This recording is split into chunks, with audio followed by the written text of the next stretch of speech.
In Season 1 of The Sopranos, a conflict develops between Tony Soprano, then a mob captain, and his uncle Junior, the underboss, one which will eventually lead Junior to attempt to murder his nephew. The root of their beef is the fact that Tony has heard through the grapevine that Junior engages in conum lingere. This is regarded as a serious violation of the mafia's rules of manhood. As various characters in the episode explain to their baffled wives, a man who has done what Junior did has defiled himself. He's no longer a real man, and is possibly no longer a straight man. At first glance, this plotline seems as if it might be an arbitrary, outlandish contrivance meant to highlight the fragility of the gangster's masculinity. But in fact, Tony and his associates are carrying on a code which predated them by more than 2 millennia, and one which was directly codified in the obscenities of the Latin language. In her excellent book, Holy Shit, A History of Swearing, a major source for this video, author Melissa Moore remarks that people swear about what they care about, and the Romans' many naughty words are a vivid illustration of that maxim. The Romans' varied uses of profanity paint a picture of a culture that was by turns uncomfortably direct and hilariously creative, brutally judgmental and deeply nuanced, oppressively macho and refreshingly unpretentious. One of the most fascinating aspects of history is studying the origins of particular behaviors. In doing so, one sometimes discovers that a seemingly universal or timeless behavior is in fact a fairly recent development, or is far more geographically limited than first imagined. But one constant, however, preserved from the earliest days of written language, all across the globe, is profanity. Bad words, swearing, obscenity. The Romans, an earthy people throughout their entire history, made great use of obscene language. The Romans created beautiful art out of marble sculpture and stone mosaics, but profanity was the preferred medium for many artists. Unsurprisingly, the words and concepts that they viewed as profane are, like in every culture, a uniquely interesting window into what they viewed as most precious and most filthy in life, as well as their views on honor, public versus private behavior, the human body, and gender. They even had a euphemism for cursing, speaking with Roman plainness, which somewhat approximates the modern English expression, pardon my French. It's important to note, briefly, that this video focuses upon cursing in ancient Rome, and not curses. The latter, formal magical rituals by which a person would seek to inflict bad luck, injury, or death upon an enemy, were also an enormously important Roman cultural practice, and, like cursing, offer evidence of the bigger Roman cultural belief that to speak a thing with proper ritual and reverence was, to a large extent, to genuinely make that thing real. Scoff all you want at the cheesiness of the modern daily affirmations you see on Instagram. The Romans would not have found anything remotely funny about the practice. We'll return to curses in a future video. I'm speaking it into being. But this video is about naughty words. The word profanity itself comes from the Latin profanum, from pro meaning outside, and fanum meaning temple. Thus, profanity is language for outside the temple, secular language, or to the priggish, even unholy language.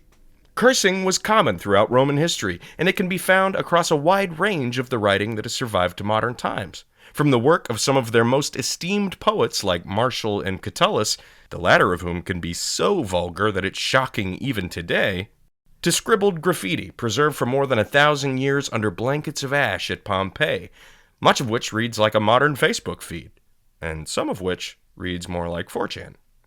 Many surviving texts use profanity directly. Others are content to merely allude to it. The latter was somewhat more common in the later years of the empire, when, possibly due to the growing influence of Christianity, attitudes toward explicit language became more conservative. In this video, we'll take a look at the words and concepts that the Romans considered vulgar, progressing broadly from least to most obscene. Even the most modest needs something to say when stubbing a toe or dropping a fragile item, and the Romans had mild and minced oaths on par with modern English's gosh darn, friggin', or dadgummit.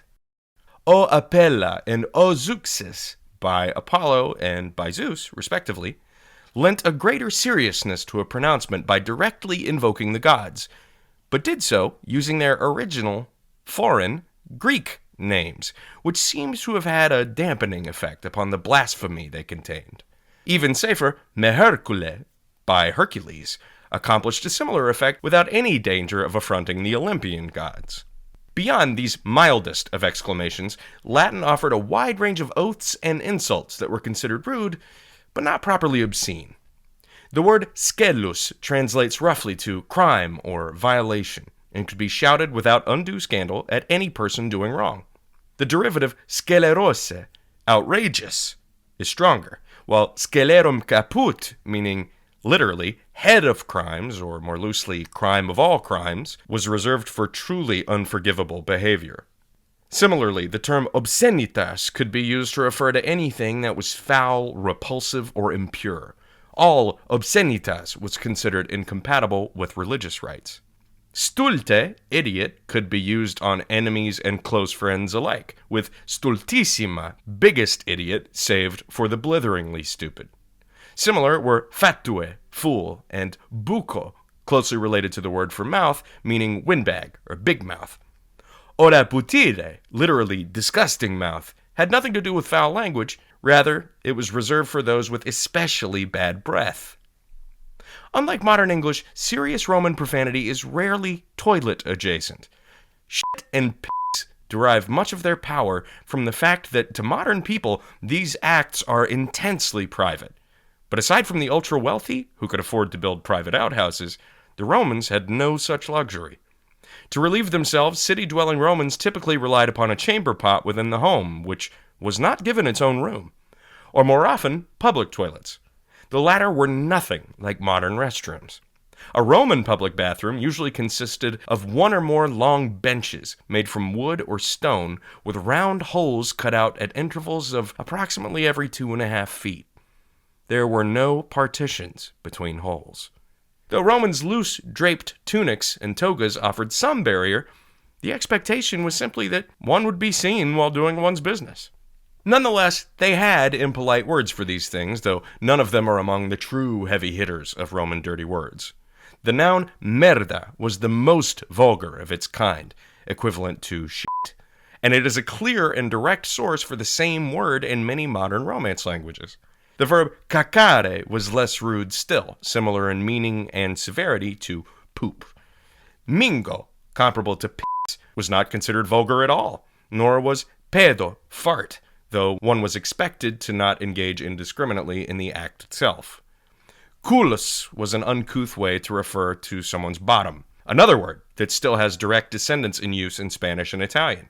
But culus could also refer to that most private and embarrassing bit of the bottom. Not considered obscene at all, but deeply sickening nonetheless, was the word tersorium, literally wiping thing, which referred to the sponges on sticks that could be found in public restrooms for cleaning up. These sponges were reused, often. Names for body parts make up much of the JV team of Roman profanity, and many were considered properly shocking, though the absolute worst words typically involve a part and an action. The most common and most obscene words for a person's private bits were mentula for men and cunnus for women. In moments of passion, or at moments of great inconvenience, a man might experience a huerpa. As in modern times, a huerpa lasting for more than 4 hours was cause for concern. Romans also used, euphemistically, the Latin word for tail, which has since become the polite, medically acceptable term for the male organ in modern English. You might have shouted it on the bus in middle school. Glans, another former euphemism which has likewise passed into medical terminology, meant acorn. And if you're at work, don't Google that word. Actually, if you're at work, don't Google any of these words. There's evidence of even greater use of euphemism to describe the female body, including sinus, indentation, fossa, ditch, and olula, pot. Landica referred to the most sensitive and intimate part of a woman's anatomy, and the term was considered deeply shocking. During the Parasine Civil War in 40 to 41 BC, fought between Augustus and Mark Antony's wife, Fulvia, Augustus's slingers launched stones at their enemies inscribed with the words Fulvia's Landica. Romans regarded these particular body parts, both male and female, with a mixture of reverence and disgust. They freely acknowledged the basic grossness of human privates, but also recognized that it was these weird, naughty bits that literally created human life. To the Romans, as Cicero once remarked in a letter, the mouth was among the holiest parts of the body. The mouth could transform the shapeless and intangible contents of one's mind into something definite and comprehensible to other people. It enabled a person to shape the world through one's will alone. The mouth could speak an alliance into being, condemn the wicked to infamy, speculate upon the nocturnal activities of a friend's mother, or even enlist the aid of the gods.